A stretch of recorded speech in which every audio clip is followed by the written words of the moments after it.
Hey Besties, this is Lisa. Welcome or welcome back. I found these craft sticks at Menards, which is a hardware store. I'm sure they have them at Lowe's and Home Depot as well. Probably the craft stores, of course, too. But these boxes were so inexpensive, I had to buy them. So we're going to make a cute little garden fence gate. I'm going to use my miter shears to cut down these craft sticks to make sure that they're the size that I want. So what I did was I positioned them and then I drew a line across so I knew where to cut. And now I can just finish cutting them all, and then I will glue the crossbars, one to the bottom portion and one towards the top. And then I'll take the miter shears and I'll go ahead and cut off those excess pieces on the ends there.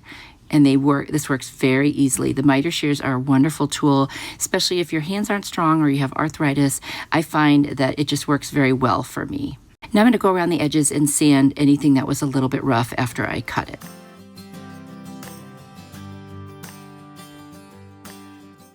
Next thing, I'm going to take a couple of the little tumbling tower blocks from Dollar Tree and just going to make a little stand so that this can stand up on a tier tray or on a shelf, and that way it'll look so cute. I'm going to use my plaster chalk paint by Waverly, and I'm going to paint the whole thing, front and back. And then I'm going to take a little bead that I have in my stash, and I get my beads on Amazon, but they have them at all the craft stores. And I'm going to paint it with some antique wax, and I'm going to glue it on, and that will be the little door handle for the gate. Now I'm going to take some pip berries, and I've got a bunch of scrap pieces of them, so I'm just going to start wrapping them around and make like a little wreath out of them, and I'll just keep adding more until it's a little bit more full. I hate wasting these kind of things, especially those little end pieces, so I'll just go ahead and wrap it around, and when I'm done, it's going to look just like a cute little pip berry wreath, and this is just so small. It's like a mini type of a piece. Once I get that the way I want it, I'm going to hot glue it in position right across that top crossbar of the gate. Then I've got these cute little flowers that I got at Hobby Lobby, and I'm just going to put them all around. They were, kind of a beigey color for fall. I thought they were so cute. And I'm just trying to, liven this up a little bit. I'm going to cut some littler pieces off of some fall leaves because, they were just too large. So I'm just going to cut them down to little mini leaves and put those also in the background just to give it a little more interest and that pop of color. I wanted this to be pretty neutral, but I think that little bit of the kind of fall green looks great. I'm going to take my antique wax paint and I'm just going to go around the edges with a small brush and distress them. And then I'll kind of brush over the seams between each of the little craft sticks just to give it a little bit of a worn kind of antique-y look. And I'm just loving how this is turning out. It's so adorable. I love these small little pieces. And that's all there was to this one. You'll have to let me know what you think. I think it's beautiful. You could make this on a larger scale too. I just decided to make a mini one. So let me know what you think.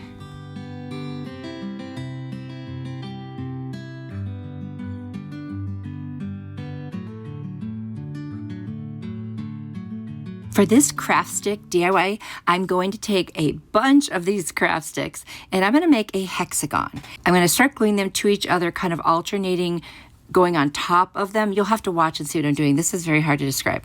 So I'm going to start with 3 pieces. So the 2 on the sides will be sitting there, and then the 1 on the top will go across the top of them. So I'm going to make 2 that are identical. That way it'll lay nicely together. Now, once I have them together, I'm going to take the 2 pieces and I'm just going to attach them right at the ends. And then I'll kind of, while it's still a little bit damp, I'm going to go ahead and position it so I get a nice looking hexagon. And then wherever the 2 pieces are on top, I'll lay another one across. And I'll just keep going around and adding another piece to all of the ones. You can see I'm pointing there where it's lifted up. Do you see that? And then I'll just keep doing that until I get it as high as I want or as wide as I want. That's up to you. Totally individual, whatever you like.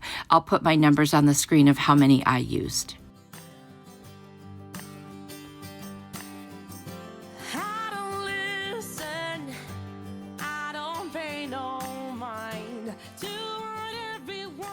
So there you can see how it's going so far, and I'm still going to add some more. And there it is. This is the finished piece before I paint it and embellish it. I think it's so beautiful. I love the lines. I'm going to take my pumpkin chalk paint by Waverly, and I'm just going to brush all around it. I'm not going to do a heavy, heavy coat. I'm going to try to cover it. I don't care if some of the craft stick shows through. I'll do the inside as well. Now I'm going to take my Antique Wax by Waverly and dab a bunch of it off of the brush, and I'm just going to dry brush all around, kind of a heavy dry brush, because I wanted to give this a nice, you know, kind of distressed look. And I'll do the inside and the outside edges as well. Now we are going to turn this into a pumpkin if you haven't already guessed, but you don't have to. You could just turn this into a cute little shelf. So I'm going to take 2 of the brown tumbling tower blocks that I had in my stash, and I'm going to glue them together, and then I'm going to attach them to the very top, and that will be my pumpkin stem. Now I'm going to take this beautiful orange pitberry garland, and I'm just going to wrap 2 pieces around my fingers, and I'm going to make the tendrils for the pumpkin. And then I'll just kind of pull them out to the length that I want, and I will hot glue them right at the top next to the stem. I love adding these little berries as tendrils for the pumpkin. I just think they're beautiful.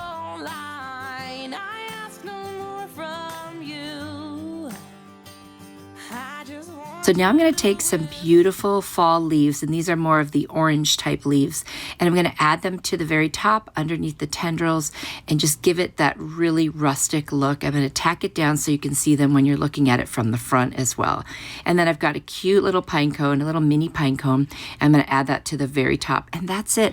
I think this is beautiful. You could still use it as a shelf and hang it up, or you could just leave it as a decoration piece, and I loved it. Let me know what you think.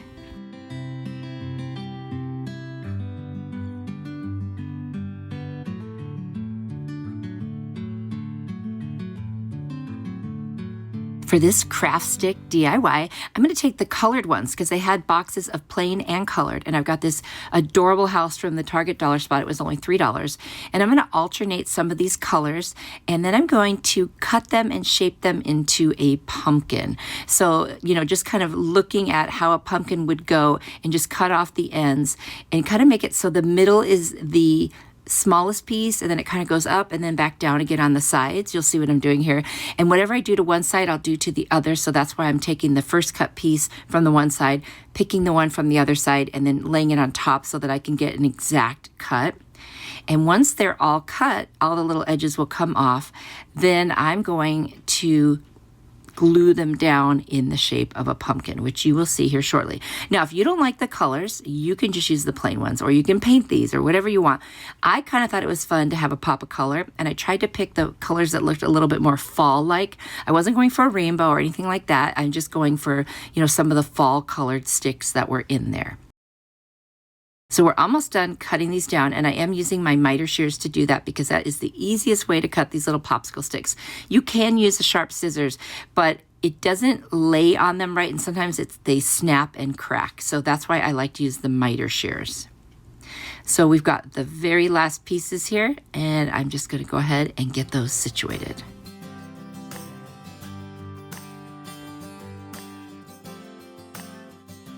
So now I'll start in the middle, and I will hot glue down that piece, and then I'll go from side to side, back and forth. That way I can get them positioned exactly the way I want, and it will be symmetrical. Not saying that all pumpkins are symmetrical, but I did want that for this particular one.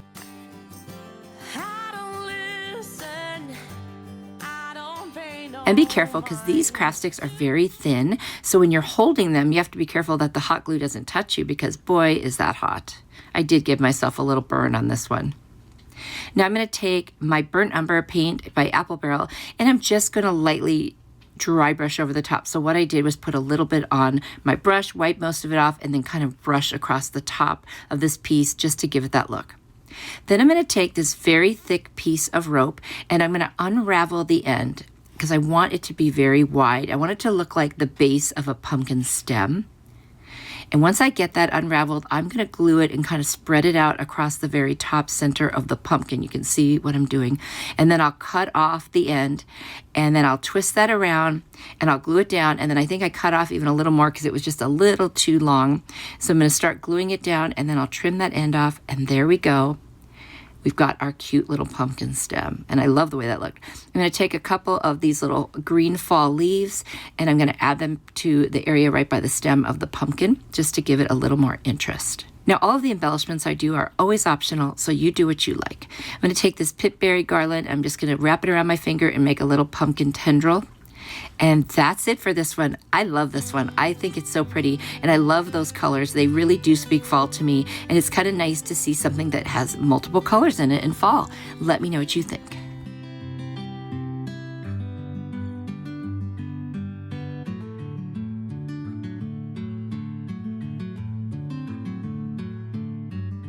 For this craft stick DIY, I'm going to take some of the craft sticks. I'm going to take a little bit of orange burlap from the Dollar Tree, and I'm going to take several of the little Jenga blocks from the Dollar Tree.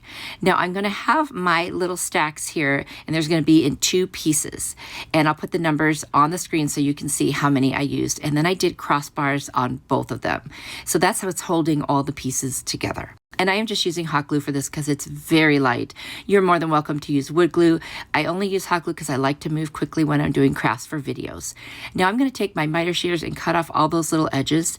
And I'm going to draw an angle bigger on the top than on the bottom because we're going to use the miter shears and we're going to create the pumpkin shape. We're making another pumpkin.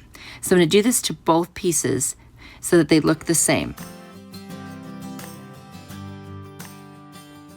Now I'm going to go across with my miter shears and just get rid of those little rounded edges. I should have done that first, but I didn't think of it till afterwards. So there they are, and they came off very easily. Just did one at a time.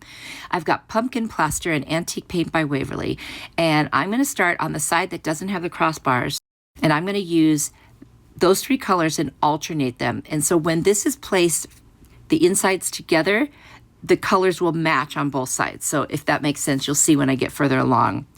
And I'm just going to add the colors, and then I'm going to distress around the edges with that antique wax and also lightly dry brush with the antique wax over the orange and the plaster color just to give it a little bit more of that distressed look. Do that to both of them. And then I'm going to take a Jenga block that I had that was kind of half brown and half white, so I painted it with the brown. I'm going to add a couple of Jenga blocks on top of each other to create a division between the 2 pieces. And then I'm going to hot glue and stick the 2 pieces insides together. And that's why I wanted the stripes on the front to match the stripes on the back.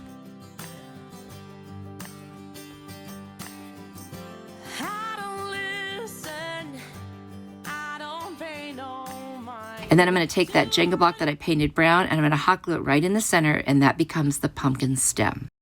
Now to cover up the gap, I'm going to use this orange burlap. I'm just going to cut it to the right width, just let it hang over a little, and I'll put hot glue all around the edges, and then I'll place that on there and go all the way around the pumpkin.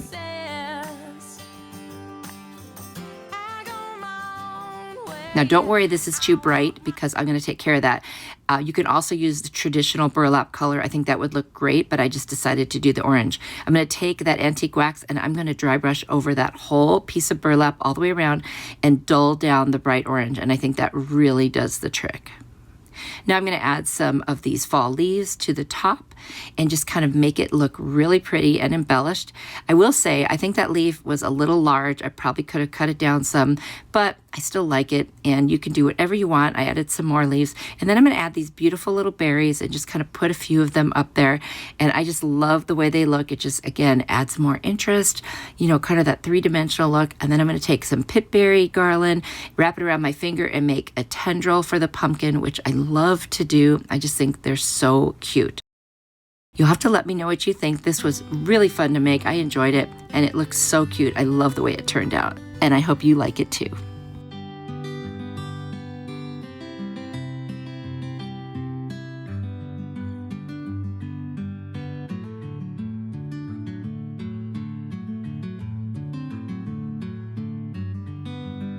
Ready for more inspiration? Here's another video I think you'll really like. If you click on it, I will see you there. You are truly a blessing to me. Bye!